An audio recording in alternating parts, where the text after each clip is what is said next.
পহেলা বৈশাখের আয়োজন বাঙালির সর্বস্তরের জনজীবনকে রাঙায়িত করে নানানভাবে। বাঙালির ঘরে, জনজীবনে এবং আর্থসামাজিক সংস্কৃতিতে এরকম উৎসব দ্বিতীয়টি নেই। রাষ্ট্র ও সমাজের সকল মানুষের যেমন এই উৎসবের সঙ্গে থাকে গভীর যোগসূত্রতা, তেমনি সকল সম্প্রদায়ের, জাতিগোষ্ঠীর মানুষেরাও সামিল হন এখানে। পহেলা বৈশাখের যে উৎসব, তার আঁতুড়ঘর, সৃষ্টির ইতিহাস লুকিয়ে রয়েছে রাজা বাদশাহদের প্রাসাদে। চৈত্রের শেষ দিনে কৃষকেরা ভূস্বামীদের সঙ্গে সব দেনাপাওনা মিটিয়ে নিতেন এবং পহেলা বৈশাখের দিন ভূস্বামীরা কৃষকদের মিষ্টিমুখ করাতেন। পহেলা বৈশাখের মর্মকথা হল কৃষকদের নতুন ফসল ঘরে তোলা এবং ভূস্বামী জমিদারদের কাছ থেকে ঋণমুক্ত হওয়ার আনন্দ। আর এ কারণেই পহেলা বৈশাখ বাঙালির পারিবারিক ও সামাজিক জীবনের প্রাণের উৎসবে পরিণত হয়। বৈশাখের এই উৎসবকে সর্বজনীন উৎসব বলা হয় এই কারণে যে এই উৎসবে সকল ধর্মের মানুষ অংশগ্রহণ করে। বাঙালি জীবনের মূল চেতনা হল অসাম্প্রদায়িকতার চর্চা করা। সেই চেতনা এখানে হাজার বছর ধরে প্রবাহমান।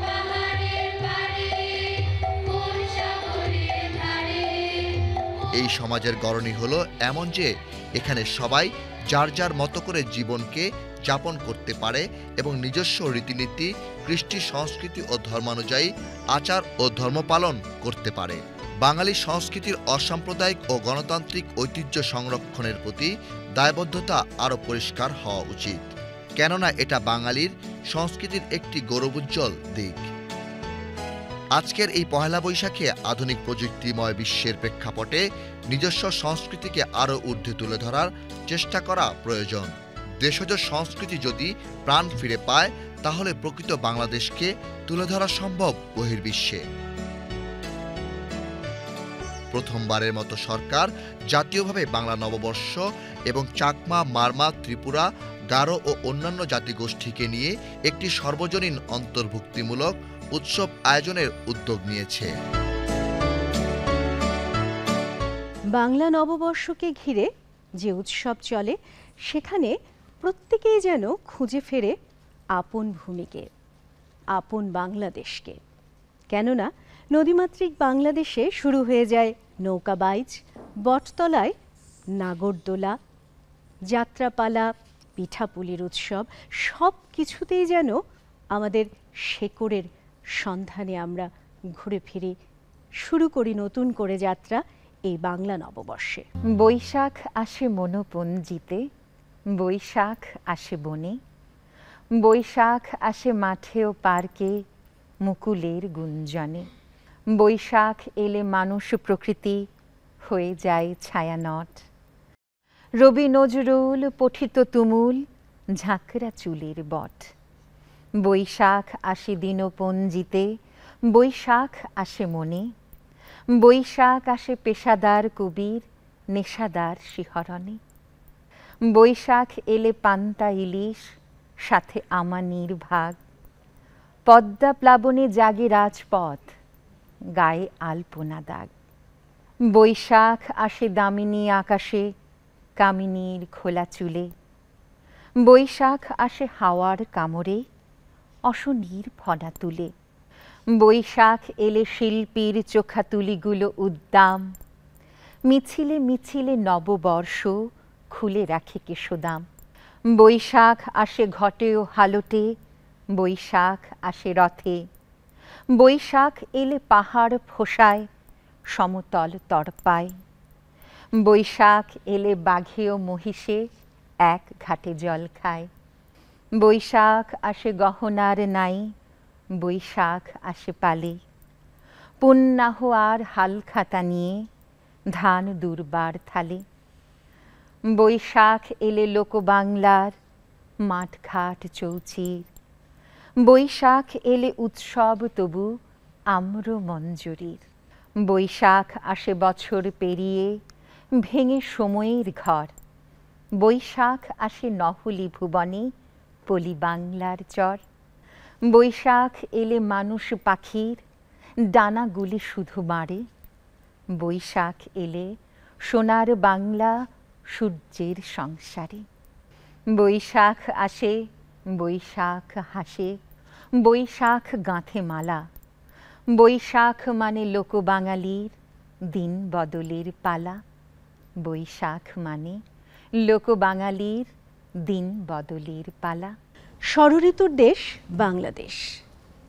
এখানে প্রকৃতি কখনো বন্ধু, আবার কখনো বা বন্ধুর পথে চলবার পরও বৈশাখ উদযাপন এখন সমর্থক হয়ে দাঁড়িয়েছে, কিন্তু এক সময়ে বাংলা সন ঠিক বৈশাখ মাসে শুরু হতো কিনা এ নিয়ে প্রশ্ন রয়েছে। যেমন বাংলা একটি মাসের নাম হলো অগ্রহায়ণ। এই নামের সাথে রয়েছে অগ্র এবং হায়ন, যে দুটি শব্দের অর্থ হলো বছরের অগ্রভাগ। সেদিক থেকে ধারণা করা হয় অগ্রহায়ণ একসময়ে বছরের প্রথম মাস ছিল, কিন্তু সম্রাট আকবরের কালে বর্ষগণনা পদ্ধতিতে যে পরিবর্তন আনা হয় সেখান থেকে খুব সম্ভব বৈশাখ বছরের প্রথম মাস হয়েছে। আমরা যদি খেয়াল করি যে সম্রাট আকবর সিংহাসনে আরোহণ করেন 1556 সালে, এর 30 বছর পর তিনি প্রয়োজন বোধ করলেন বাংলা সালকে সংস্কার করার। তখন খাজনা সরাসরি সম্রাট নিজে গ্রহণ করতেন এবং খাজনা আদায়ের সুবিধার্থে তিনি বাংলা সনের পরিবর্তন করার সিদ্ধান্ত নেন। এ কারণে জ্যোতির্বিদ ফতেউল্লাহ সিরাজীকে তিনি দায়িত্ব দিয়েছিলেন। ফতেউল্লাহ সিরাজী সৌর সনের সঙ্গে চান্দ্রবর্ষের হিসাব করে বাংলা সনের সংস্কার করেন। তবে তার আগে এই সনের নাম বাংলা সন ছিল কিনা এ নিয়েও তর্ক রয়েছে। ধারণা করা যায় সেন আমলের শুরু থেকেই বাংলা মাসগুলোর নাম চালু হয়।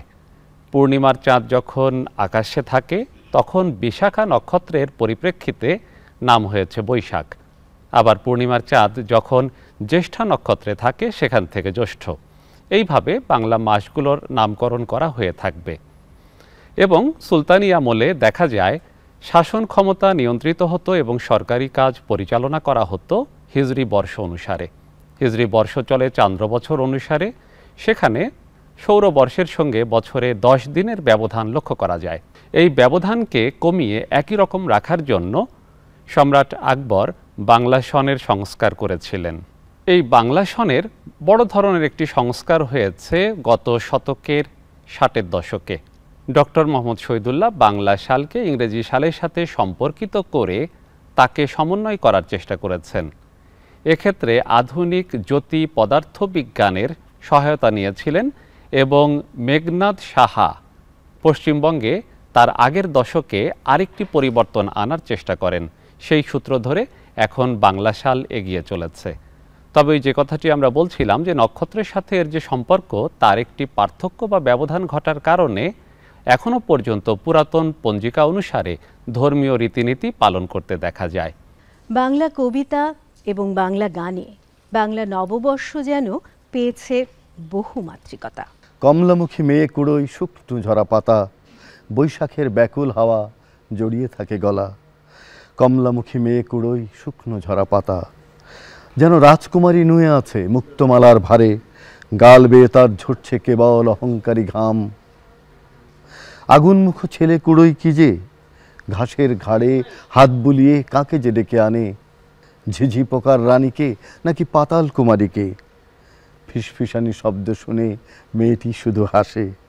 ঘামের ধারে ঘাস কেটে যায়, রাস্তা জেগে ওঠে, তখন ছেলে রক্তমুখী সন্ধ্যা ধরে আনে। হঠাৎ মেয়ে কোঁকিয়ে ওঠে চাবুক খাওয়ার মতো। আকাশে আর চাঁদ ওঠেনি, আধার ঝেপে আসে। অনেক ক্রোশ বাড়ি আমার, আধার পথে একলা যাওয়া ভার। তখন দূরে কামারশালায় গনগনিয়ে জ্যোৎস্না জেগে ওঠে।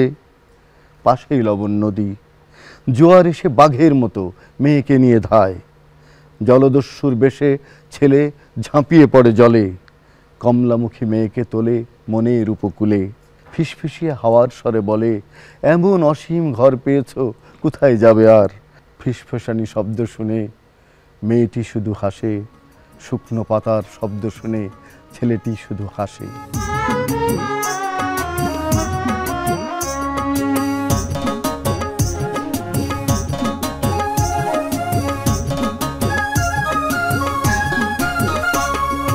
বৈশাখী রং লাগাও প্রাণে,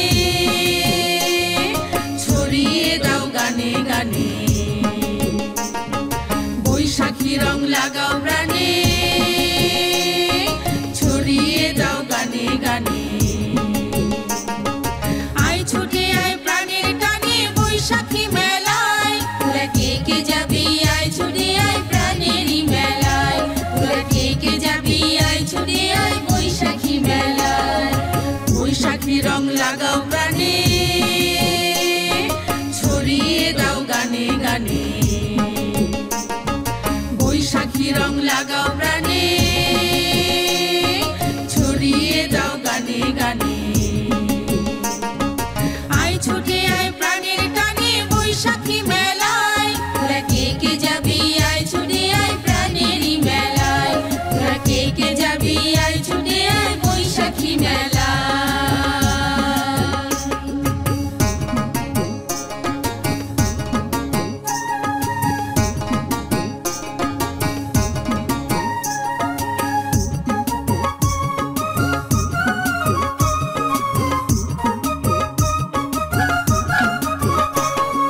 সেই রঙেতে রাঙালো আজ জোয়ান বুড়া বুড়ি, ধিতাং ধিতাং বলে নাচে চ্যাংড়া ছোড়া ছুরি।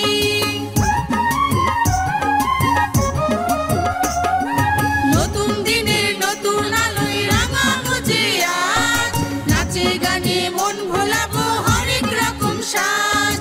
ধর্ম বর্ণ নির্বিশেষে আয় না ছুটে আয়, কে কে যাবি আয় ছুটে আয় বৈশাখী মেলায়, তোরা কে কে যাবি আয় ছুটে আয় প্রাণেরই মেলায়।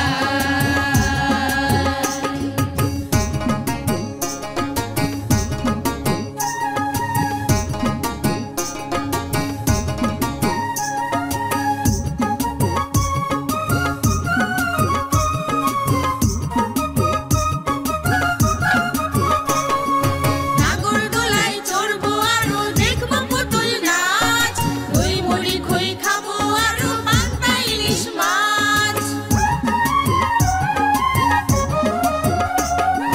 ঘুরে ঘুরে দেখবো মেলা আজকে সারা বেলা, সন্ধে হলে মনের সুখে দেখবো যাত্রা পালা।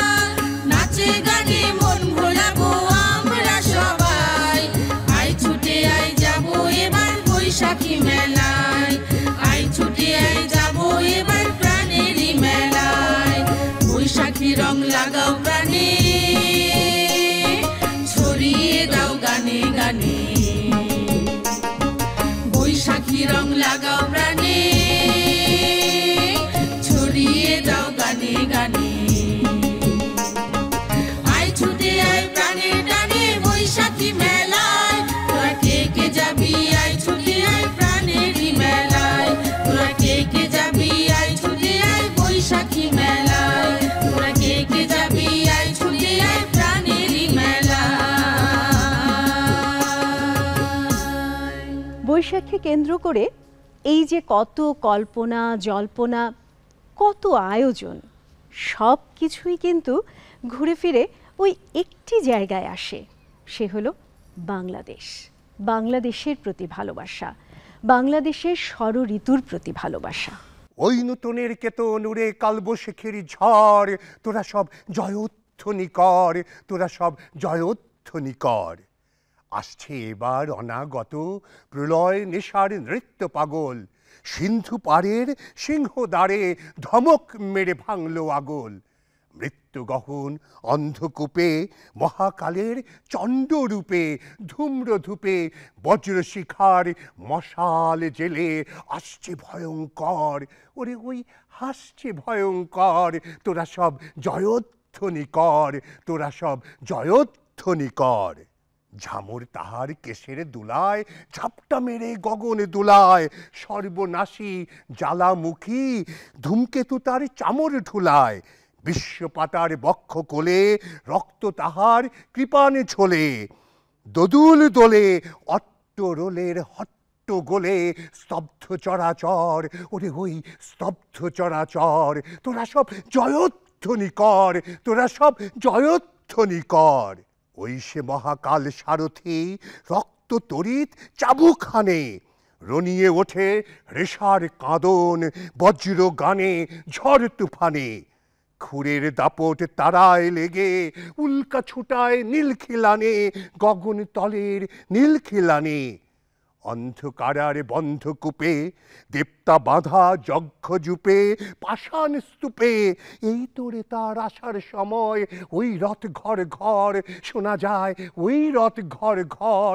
তোরা সব জয়ধ্বনি কর, তোরা সব জয়ধ্বনি কর। ধ্বংস দেখে ভয় কেন তোর?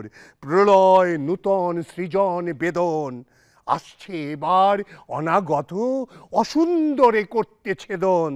তাই সে এমন কেশে বেশে প্রলয় বয়েও আসছে হেসে, মধুর হেসে ভেঙে আবার গড়তে জানে সে চির সুন্দর। তোরা সব জয়ধ্বনি কর, তোরা সব জয়ধ্বনি কর। ওই ভাঙা গড়া খেলা জেতার কিসের তবে ডর? তোরা সব জয়ধ্বনি কর। বধুরা প্রদীপ তুলে ধর, কাল ভয়ঙ্করের বেশে এবার ওই আসে সুন্দর। তোরা সব জয়ধ্বনি কর, তোরা সব জয়ধ্বনি কর, তোরা সব জয়ধ্বনি। নববর্ষ উদযাপনের সাথে আনন্দের একটি সম্পর্ক রয়েছে এবং নানা রকম আয়োজন এর মধ্য দিয়ে পালিত হয়। সমস্যা হলো সংস্কৃতি এবং সাংস্কৃতিক উৎসবকে আমরা একই মনে করি, ব্যাপারটি আসলে মোটেই তা নয়। সাংস্কৃতিক উৎসবের নানা রকম রূপান্তর ঘটে, এর নামের যেমন পরিবর্তন ঘটে, একই সঙ্গে বিভিন্ন রকম আয়োজনেরও পরিবর্তন ঘটে। গত শতকের যদি আমরা দেখি 60-এর দশকে জাতীয়তাবাদী যে আন্দোলন, তার সাথে আমাদের নববর্ষের উৎসবের একটি সম্মিলন রয়েছে। কিন্তু একই সঙ্গে দেখব যুগ যুগ ধরে যে নববর্ষের আয়োজন হতো তার সাথে এর একটি পার্থক্য রয়েছে। যেমন হালখাতা ঠিক কবে থেকে শুরু হলো কিংবা পুন্না কবে থেকে শুরু হলো, এগুলো পুরোপুরি সঠিকভাবে নির্ণয় করা কঠিন। এই হালখাতার সাথে বাকি বকেয়ার একটা সম্পর্ক রয়েছে। বছরের কোনো নির্দিষ্ট দিনে অর্থাৎ প্রথম দিনে যারা ক্রেতা তারা এসে তাদের বাকি শোধ করতেন কিংবা পুরাতন যে বাকি বা বকেয়া সেগুলো কমিয়ে ফেলতেন। অর্থাৎ যারা বিক্রেতা বা দোকানদার বা ব্যবসায়ী তারা নতুন একটি খাতাতে সেই হিসাব বা নাম নতুন করে শুরু করতেন। আরেকটি যে উৎসবের কথা আমরা বলে থাকি সেটি হলো পুন্না। জমিদারি শাসন ব্যবস্থা বিলীন হওয়ার সাথে সাথে পুন্না উৎসবেরও বিলীন বা আমরা এর পরিবর্তন দেখতে পাই। প্রায় 100 বছর হলো পুন্না উৎসব আর আয়োজিত হয় না। পুন্না উৎসবের শুরু হয়েছে বা এর বিকাশ বিস্তৃত হয়েছে চিরস্থায়ী বন্দোবস্তের পরে, যখন জমিদারদের হাতে ক্ষমতা চলে গেল। ধারণা করা যায় যে জমিদারদের সাথে প্রজাদের তখন একটি সম্পর্ক তৈরি হওয়ার সুযোগ ছিল, কিন্তু সাধারণ বা গরিব প্রজা পুন্নাকে আসলে কখনোই তাদের নিজেদের উৎসব বলে মনে করেনি, কারণ এর সাথে তাদের দেওয়ার একটি সম্পর্ক ছিল এবং এক ধরনের বাধ্যবাধকতা ছিল। তবে পুন্না উৎসবে যে ব্যাপারটি দেখা যায়, জমিদারদের সঙ্গে সব ধরনের প্রজার এক ধরনের সম্মিলন ঘটত। পুন্না এবং হালখাতার বাইরে বৈশাখের বা নববর্ষ উদযাপনের সবচেয়ে বড় আয়োজন হলো বৈশাখী মেলা। এই বৈশাখী মেলা মুঘল শাসন ক্ষমতার একেবারে শুরু থেকেই দেখা যায়। বিশেষ করে ইতিহাস যে সাক্ষ্য দেয় সেখানে দেখা যায় সম্রাট আকবরের পিতা হুমায়ুনের কালে ইরানি শাসন ক্ষমতার একটি রীতি অনুসারে উৎসব আয়োজন হতো। তার নাম ছিল নওরোজ। নওরোজ নববর্ষকে কেন্দ্র করে প্রায় 6-7 দিন ধরে আনন্দ উৎসব এবং মেলার আয়োজন করা হতো এবং রাজপুরীতেই এই মেলার বা নওরোজের আয়োজন করা হতো, যার নাম ছিল তখন মিনা বাজার। সেই সূত্র ধরে পরবর্তী সময়ে সরকারি পৃষ্ঠপোষকতায় বিভিন্ন জায়গায় নববর্ষ উদযাপনের সাথে ব্যবসায়ীদের কেনা বেচার এবং মেলার একটি সম্পর্ক তৈরি হয়। আরেকটি যে কথা আমরা বলছিলাম যে আমাদের সংস্কৃতি এবং সাংস্কৃতিক উৎসব দুটি এক ব্যাপার নয়। সংস্কৃতি হলো দীর্ঘদিনের মানুষের জীবনযাপনের একটি পদ্ধতি যা তাদের নিজস্ব একটি ধরন তৈরি করে। এই সংস্কৃতির সাথে জাতিবোধের একটি সম্পর্ক রয়েছে। মানুষ মনে করে তার এই আচরণগুলো একান্তই তার নিজস্ব এবং এই জাতিবোধের সাথে সাংস্কৃতিক আচরণের একটি সম্পর্ক রয়েছে। আর সাংস্কৃতিক উৎসব সেই ঐতিহ্যকে নানাভাবে পালন করার একটি রেওয়াজ মাত্র। ফলে সংস্কৃতি আর সাংস্কৃতিক উৎসবকে একসাথে দেখার কোনো অর্থ হয় না। সাংস্কৃতিক উৎসব একটি দেশকে, একটি দেশের মানুষকে আনন্দ উদযাপনের একটি উপলক্ষ তৈরি করে মাত্র। আর সংস্কৃতি সেটি তার জাতিবোধ এবং নিজস্বতার একটি গৌরববোধের সাথে সম্পর্কিত। তবে এ দুয়েরই রূপান্তর ঘটে এবং এই পরিবর্তনের মধ্য দিয়েই সমাজ, সংস্কৃতি এবং দেশ এগিয়ে যায়। বাংলা নববর্ষকে ঘিরে সমস্ত আয়োজনেই যেন থাকে প্রাণের ছোঁয়া। থাকবেই তো, এ যে আমাদের একান্ত নিজস্ব সংস্কৃতি এবং ঐতিহ্য।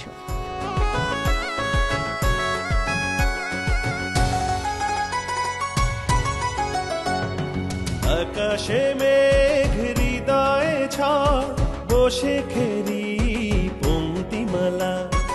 আকাশে মেঘ হৃদয়ে ঝড় বসে খেরি পংক্তিমালা। দুটি মনে বাঁধলো না হয় ভালোবাসার ঘর। আহা, দুটি মনে বাঁধলো না হয় ভালোবাসার ঘর। আকাশে মেঘ হৃদয়ে ঝড় বসে খেরি পংক্তিমালা। আরে আকাশে মেঘ হৃদয়ে ঝড় বসে খেরি পংক্তিমালা। দুটি মনে বাঁধলো না হয় ভালোবাসার ঘর। আহা, দুটি মনে বাঁধলো না হয় ভালোবাসার ঘর।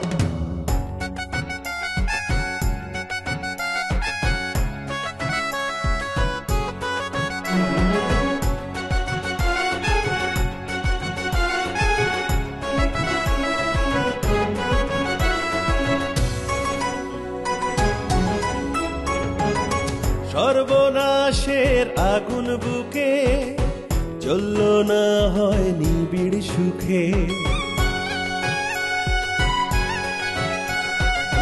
সর্বনাশের আগুন বুকে জ্বলল না হয় নিবিড় সুখে।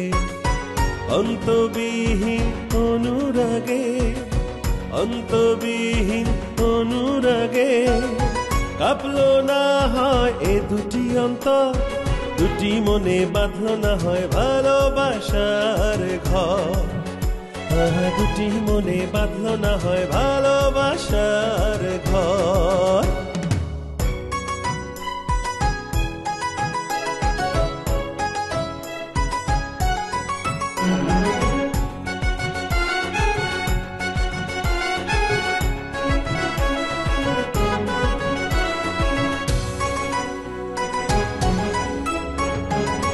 নিঃস্ব আমার দুহাত ভরে ফুল দেবে দাও উজাড় করে।